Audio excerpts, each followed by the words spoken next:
6 नवंबर 1930 को north Canada में एक पूरा कबीला रातों रात अचानक कहीं गायब हो चुका था।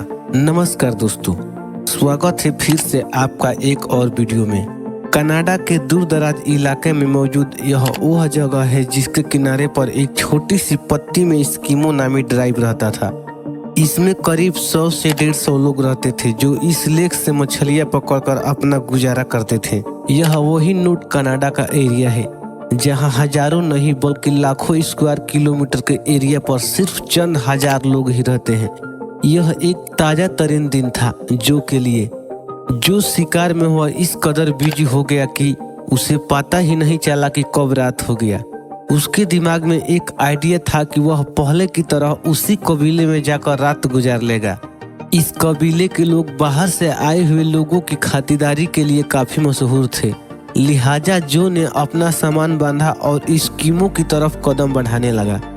एक चांदनी रात थी, लेकिन दूर दूर तक बिल्कुल खामोशी छाई हुई थी। ना ही कोई शख्स नजर आ रहा था और ना ही किसी की आवाज। वह सिर्फ अपने कदमों की आवाज सुन पा रहा था, जो पहले भी ऐसा कर चुका था, लेकिन आज कुछ न कुछ नॉर्मल जरूर था।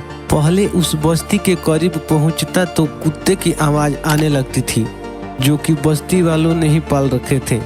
लेकिन आज के दिन कबीले के करीब पहुंचने पर भी सिर्फ ईरानी और सन्नाटा महसूस करते हुए जो ने अपने कदमों की रफ्तार को बढ़ा दिया। उसको लग रहा था कि शायद गांव वाले सो रहे हों या फिर कहे गए हुए हों। अब दूसरे ही वह बस्ती के साए भी देख पा रहा था, जिनमें धुआं उठता हुआ भी दिखाई दे रहा था। लेकिन करीब पहुंचने पर भी उसको किसी की आवाज सुनाई नहीं दी। फाइनली जब जो लेवल बस्ती में दाखिल हुआ तो वह यह देखकर हैरान रह गया कि जहां पर ना कोई इंसान है और ना ही कोई जानवर। पर जो के लिए हैरानी की बात यह थी कि कुछ घरों के ऊपर से धुएं उठते हुए दिखाई दे रहे थे, लेकिन उनके अंदर कोई मौजूद नहीं था।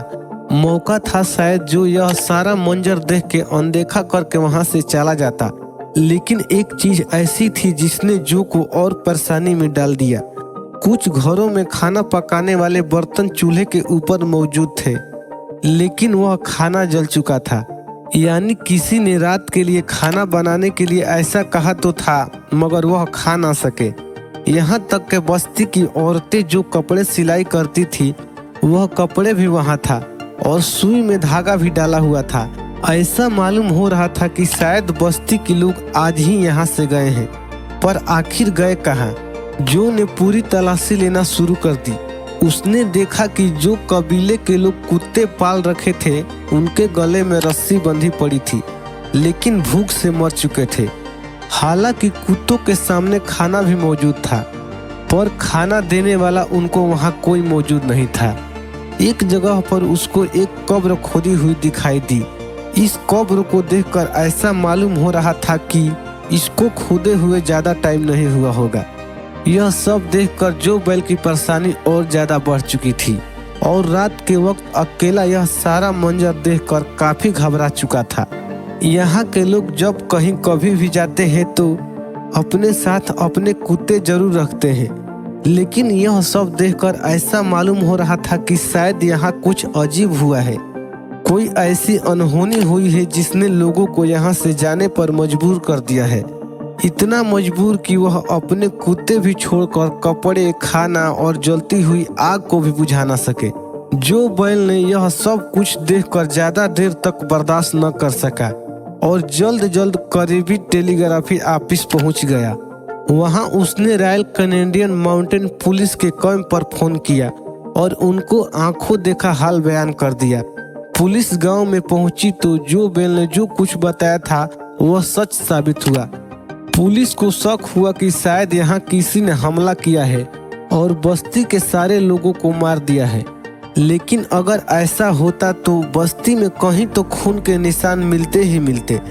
पुलिस ने फौरन गांव वालों को ढूंढने के लिए एक सर्च ऑपरेशन का आभास कर दिया। इस सर्च ऑपरेशन में एक बहुत ही अनोखी चीज देखने को मिली, जो शायद हमने भी नोटिस नहीं की थी। सारी बस्ती बर्फ से ढकी हुई थी, लेकिन उस बर्फ पर किसी के पांव के निशान नहीं थे।